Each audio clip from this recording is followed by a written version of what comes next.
Hi everyone, Leah here from EurekaCrystalBeads.com with another fun beading video for you. Before I get started, go take a look at our channel, and if you like what you see, hit that subscribe button and notification bell, and you'll always know when we're posting new content. Today's project is going to be another video redo, where we take an older video that we made, and we're going to make it better and make it with some different products. So here I am showing you our Crystal Gem Luxe Bracelet. This time we are featuring beautiful 3mm Preciosa Bicones. And as you can see, I have one started and almost finished. So this is the one I will get back to later to show you how we finish it up. But I will first, of course, show you how we started. But first, I just wanted to talk a little bit more about this project. So this is Tubular Chenille stitch. And as you can see, it is absolutely stunning. It's a really great stitch for maintaining its tubular nature. It doesn't collapse in on itself. Another great thing about it is it really doesn't use as many crystals as you'd think. It's only going to take about 24 crystals per inch. So if you take into account how long you need for the bracelet or the necklace, and that you have a little bit of that space coming from your clasp area, you really don't need that many crystals, which is awesome. This whole bracelet is only going to end up taking about 132 crystals for the 5.5-inch segment of tubular chenille stitch that I'll be doing. We're also going to learn a little bit of herringbone down here, right here at the front and at the end, or at the beginning and the end.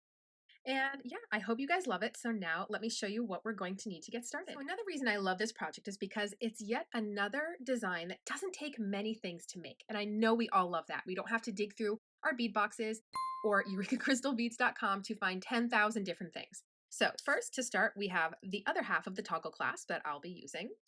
I have 3mm Preciosa Bicones, and they are so super sparkly. And then I only have two kinds of seed beads. Here I'm using a size 8 seed bead. This one happens to be by Toho. Here I'm using a size 11 seed bead. This one is also by Toho. You can use Toho, you can use Miyuki, you can use Chet. In this case, it doesn't matter, which is what I love about this project. There's so much versatility. Now, we're also going to need some 6-pound fire line. Here, I'm going to be using the color crystal. You can choose whether it's crystal, whether it's smoke, whether it's black satin. You can use whatever you like. I do recommend using a stronger beading thread like a fire line, like a wildfire, something that can stand up to crystals. And then, of course, we're just going to be using a size 12 needle. To get started, I've dumped out some of each of my pieces here. And just to let you know, these size 11 seed beads are only going to be used right down here in the clasp area. After that, it's all size 8s and crystals for the entire thing. So another perk is this works up super fast. But just know that you're not going to need very many of your size 11s. All right, bear with me. I've decided to change to smoke fire line just for the sake of this demo, so it's a little easier to show up on camera. I'm going to start by picking up 6 of my size 11 seed beads. Now, depending on the loop on the clasp you're using, your seed beads might float right through it like these do, in which case I could pick up all 6 at once. If the loop on your clasp is a little smaller, you might have to pick up 3, then go through the loop of your clasp, and then pick up the other 3, or whatever other half of the number that you've decided on. You can make this loop bigger or smaller if you'd like.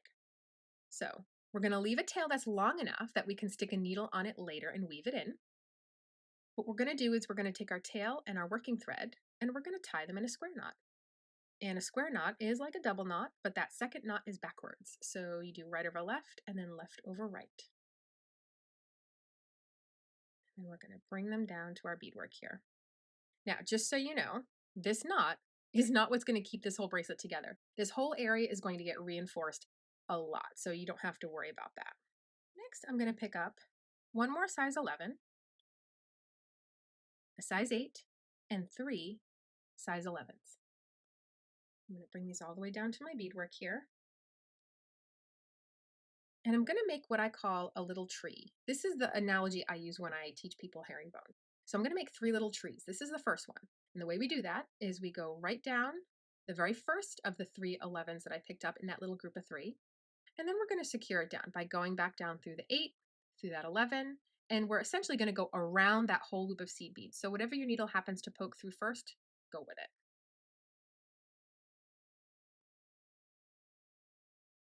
Now, sometimes you might have to pop your tree into place a little bit. And I'm going to show you what I mean by tree. So if you look at that little grouping of 3 11s, imagine that this is the trunk, and then we have a left branch and a right branch. This is a visual analogy that may make herringbone a lot easier for you when you're working in the round. So now I'm going to get through the rest of that little beaded loop. And we're going to do this a few more times. So this whole area is going to get really nice and reinforced, but in the beginning it's going to want to wiggle around just a little bit because there's not a lot to hold on to. But that's all we're doing is we're going around that little beaded loop. If it loosens up a little bit, that's totally fine. It's going to get pulled nice and tight as we keep doing it. And I want to go all the way back up, but just short of going into my tree because we're going to make a whole nother tree. We're going to make a total of 3 trees actually. And each one of them is going to be separate from each other. So I'm going to pick up another 3 of my 11s. Bring it all the way down. And we're going to do the same thing. We're going to go back down through the first of the 3 11s, then back down through the 8, back down through the 11 right under the 8, and then we're going to go through that beaded loop all over again. And like I said, you might have to pop those little branches into place, tell them where to sit. Once you pull tight, they'll usually do it on their own.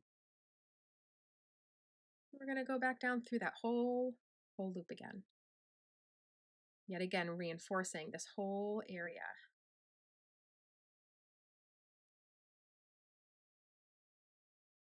And for this little loop, for that little beaded loop area, if you liked the look of using 15s, you could do that. If you wanted to somehow work a wire guard into there, you could do that. I like using 11s. I think it visually ties it into the whole design. And also it's just one less type of bead you have to deal with. Okay, so we're coming up from our 11. We're coming up from our 8, the larger seed bead there. We're gonna make one more tree. After that, our use with the 11s is completely done until you finish the bracelet and you basically repeat what you've been doing here, but from the other side. So we're going to make one more tree, go back down through the first one, down through the 8 and then the 11 under it, and through that loop one more time. Trying not to get your file line caught on the things around you. We have to pop it down into place. Okay, and I'll give you a nice good close-up once I get through this loop again. But again, as you can see, we're reinforcing this whole area beautifully. This is a really strong bracelet, and it's also a really fun bracelet because it works up so fast. It's great for immediate gratification. So when you come up through the 8 again, you want to make sure that you're exiting just the size 8 seed bead. In other words, you're not going through any of the beads in your trees. You still want your trees to be these just individual little trees that have nothing else going on. Okay, so that's what we got. 3 individual little trees that each have a trunk and each have a left branch and a right branch. At this point, you can pick whatever tree you want. It doesn't matter. And you're going to go up through that tree's trunk.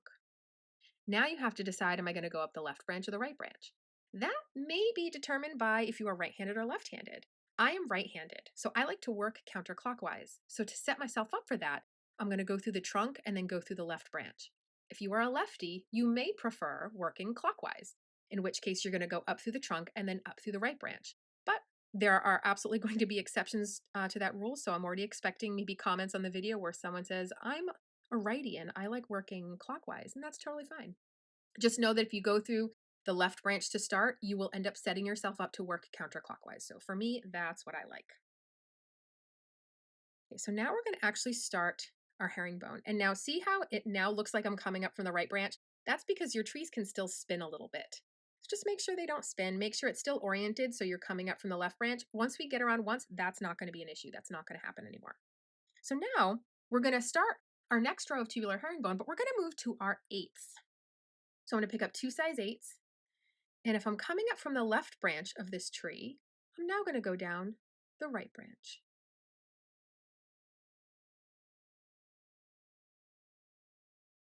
Sometimes you have to pop them into place so they can sit in that very typical herringbone V. You can see they're sitting at a very slight V. So we went down the right branch, and now we're going to go up the left branch of the next tree. This is going to do 2 things for us. It's going to set us up to add the next tier of beads onto the next tree, but it's also going to sew those 2 trees together right there. I'm going to pick up 2 more size 8ths. I'm coming up from the left branch. I'm going to go down the right branch of the same tree. And again, you might have to kind of just help them pop into place. So now we went down the right branch. We're going to go up the left branch of the 3rd tree. And again, you're going to see how this is going to sew those two trees together at the level of the row you're working on. So one more time, we're going to take our 2 size 8s. We're coming up from the left branch. We're going to go down the right branch. Then we're going to do a step up. So if you're familiar with bead weaving, you know that there are a lot of stitches that have you do a step up. This means that you're usually going to go through 2 beads, where maybe you would have only gone through 1. And what this is going to do is this is going to sew together our tube at that same tier that we have been before we start the next row. So you might be tempted to just go up the next single branch, but remember, to finish this row completely means going up through that very first left branch that we started at, then going through the size 8 above it. That's our step up. So in a nutshell, what we've done is we've picked up 2 beads, we went down the right branch, up the left branch, picked up 2 beads, down the right branch, up the left branch, picked up 2 beads, down the left branch, up 2 branches. So pick up 2, down through 1, up through 1, pick up 2, down through 1, up through 1, pick up 2, down through 1, up through 2. That's what you're repeating over and over. So now we're going to do 2 more rounds with size 8s. So we'll see a total of 3 tiers, 3 levels of branches that have size 8s. And it's going to be a little easier now because you have a little bit more established. There's more to hold on to. So I have my 2 size 8s. I'm going to go down. And then if you're extra savvy, you can go right up the next one. I don't always recommend this because sometimes it can create tension issues, but with the size 8s, it really doesn't. And it really works out beautifully and quickly. And it doesn't create any tension issues by doing that little cheat method. So I picked up 2, down the next branch, and then right up the next branch. And right where you can see that needle there, that's where that stitch of thread is going to go. That's going to sew them together. And it'll be easier for you to see the step up on this round because we're going to be doing with size 8s. So 2 new beads, down this branch, and then up the 2. Because remember, that's our step up. What will happen if you don't do the 2 and you just go from right here to straight across is you will be missing a stitch of thread here and you'll actually lose your step up basically and you won't have it anymore. And that can make things look a little bit wonky. So I'm going to do one more round like this and I'll see you back here in a second. This is what we looked like. Now, by the way, if you just continued on doing this, you would have one gorgeous bracelet with nothing but the most beautiful slinky feeling tubular herringbone. So just keep that in mind. This could be a really fun bracelet in and of itself. But now we're going to get into tubular chenille stitch, which we can work right off of our tubular herringbone. So our next step is going to be to pick up 1 3mm crystal, and we're going to do the same motions as if we were doing our herringbone. Instead of picking up 2 beads, I just picked up 1. But we're going to go down 1 branch, up the next one. Now we're going to pick up another single crystal. We're going to go down 1 branch, up the next one. Do this one more time. Pick up a single crystal, go down 1 branch. Now in this case, I'm going to pull all the way through before I do the step up just to make it a little easier. But we are still doing a step up. That step up is going to be the size 8 we added at the beginning of this row, and then the crystal that we added as well. That's our step up. We're still going through 2 beads. So that is the start of our tubular chenille stitch. Now, tubular chenille stitch is an A, B, A, B repeating pattern, which means this was row A. Now we're going to do something different on row B. Then we're going to go back to row A and back to row B and keep repeating over and over again. But now let me show you what we're going to do for row B. Row B is going to be picking up 2 of our size 8s, and I'm just going to go straight through the next crystal.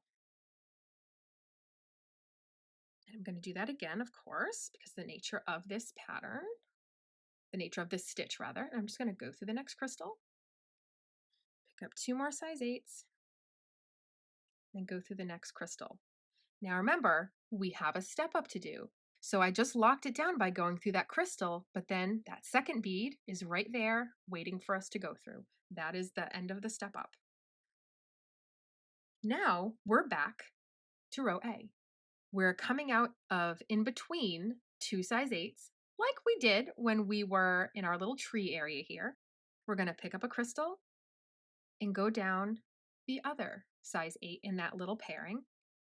Then go right over here, skip over that crystal that's right in the middle. This is where people tend to mess up with chenille stitch. Ignore that crystal. You're hopping right over it and you're going into the first of the 2 8s in the next pair. And that's going to cinch this together. Pick up another crystal go down the second of those 2 size 8s. Hop right over that crystal. That's in the row below. We want to ignore that. Go right through the next size 8. And again, you're going to see it pinched together right over that crystal. We're going to do that one more time. Pick up a crystal, go down that size 8. And now it's our step up. Our step up, like I showed you before, is going to be the size 8 and then the crystal right after it. Give it a nice little tug. And we are back to a row B, a row of 2 size 8s, go through a crystal. This is the easiest row because it just goes right by so fast because the crystals are so easy to go through. 2 size 8s, go through the crystal, and if you can manage it, go right through and do your step up, which again, the step up is 2 beads. The crystal was the first bead, and then the 8 right after it is the next one. So at this point, I would keep going around and around and around, repeating row A, row B, row A, row B. So next would be a crystal row. So I'd pick up a crystal, coming at it right here. I'd pick up a crystal, I'd go down this 8, hop right over into this 8. Pick up a crystal, go down this 8, hop right over into this 8. That's again going to cinch right over that crystal. Pick up a new crystal and go down this 8. And then it'll be step up time, which means we'll come out of this original bead, the first place we're coming out of in this row. And then the step up is then going into the crystal that we'd be putting on right now. So let me show you that one more row. And then we're going to jump to the finished bracelet, or the almost finished bracelet. And I'm going to show you how we finish this all off. Again, if you can hop right over. This will save you some time. If you do find that by doing that little hop over where you're going right over there, this is our step up, by the way. If you do find that your tension is rather loose, omit doing that and instead pull all the way through and then needle back up into the next little pair of size 8s or the next crystal, depending on which row you're on. And try not to do that cheat method if you do feel like it's affecting your tension, because if anything's going to, it will be that. But with practice, it won't affect your tension. So give it a shot at first, but if you feel like the bracelet is suffering, then don't do that. But this is what we have so far, and it just keeps going. And this is where we are here in this one. So in my almost finished bracelet here, I just added the last crystal of a crystal round, and I went through, and I'm just shy of doing my step up. My step up is going to be that size 8 and the crystal above it. So that's the only part I haven't done yet. So now I'm going to show you finishing this all up and adding the clasp onto the other side. Okay, so now we're back to my bracelet here. You can see I still have some tails to weave in because of course I did have to add on thread here. Now we're going to finish that crystal row that I just showed you by doing our step up. And I'm going to do another row with the 2 size 8s. This is what's going to start us off to then do herringbone off of each of these little pairs of 8s that we're adding. Because what we're starting to do is we're going to start to mirror what we have down here. So now I'm going to pretend as if I'm just doing herringbone as normal. I'm going to pick up 2 size 8s. I'm coming up from the left branch, going down the right branch. Pop it into place, get it to sit in that nice little V, hop right to my next tree. It's going to cinch in a little bit over that crystal. 2 size 8s, go through the branch, get to the next tree, do the same thing, and of course doing a step up, which will be going through the top 2 beads, just like that. Right, I did my 3rd tier with size 8s, and then I did a tier with size 11s. All the same motions, and my step up was going through the size 8 and then the size 11 on top of it. Now we're going to start to gather this little herringbone tube in so we can get our clasp attached. So I'm going to start by picking up my size 11 seed bead and my size 8 seed bead. These are reminiscent of that little size 11 there and the little size 8 here. Next, I'm going to pick up this size 11 and then the beads I need for my loop.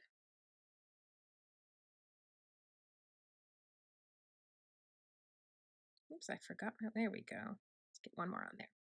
Now again, this loop can float right through. If yours can't, pick up half of the size 11s of your loop and then the other half. Now here's where you're going to want to really pay attention.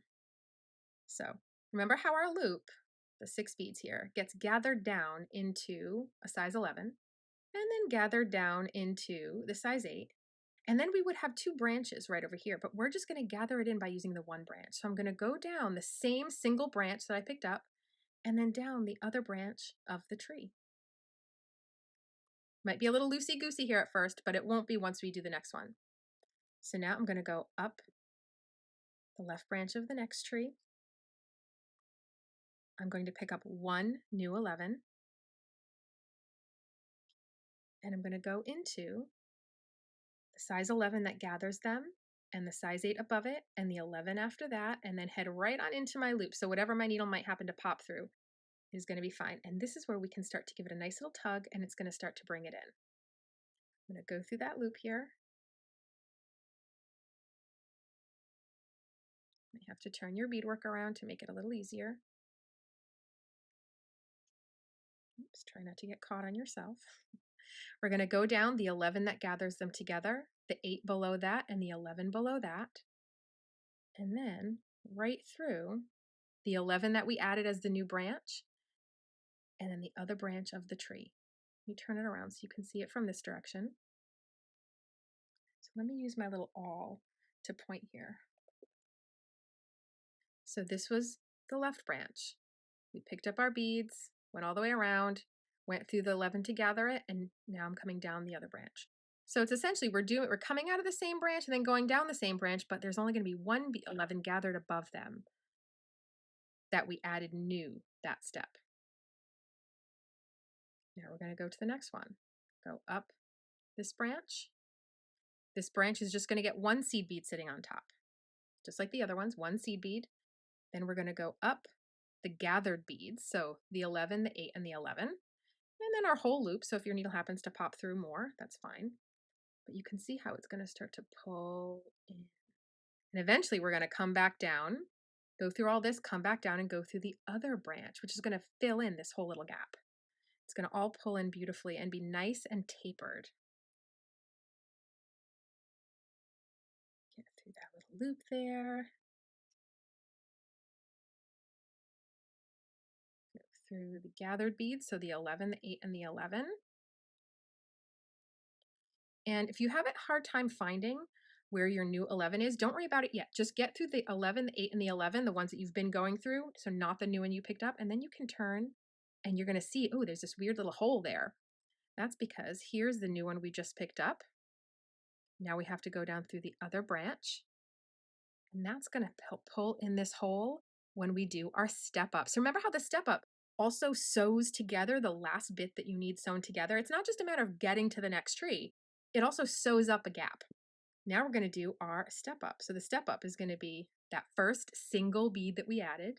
And now you're going to see that hole get pulled right in and disappear. Only now there was no new bead above it for the second bead of our step up, but this one is. That's basically the second bead of our step up, is that single 11 that we've been using to gather it together. And then we're just going to go right back up through everything, reinforce it one more time, head back down into your beadwork and weave out your thread. So I'm going to do that and I'll get back to you guys in just a second. All right, here is our finished bracelet. That's the very beginning, and this is the end. Our beautiful sparkly tubular chenille stitch in the middle. And as far as seed beads go, I want to show you that these are the 2 tubes that I started with. I have almost an entire tube left of the 11s because we only used just a few. This is what a tube got me. So I have just a few left, and I got a bracelet that's about, honestly, this one is about 8 inches long or so. So 1 tube should cover you. If you're not sure, grab an extra tube to be on the safe side, but 1 tube should just exactly get you a bracelet that will fit most people.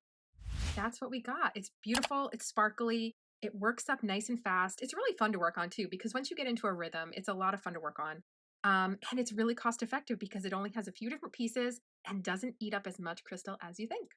So I hope you guys loved the Preciosa Bicone Gem Luxe Bracelet. Take a look at our channel. Go find some other great videos you love. Check out our website, EurekaCrystalBeads.com, for a million different colors that you can do this in. And we'll see you next time.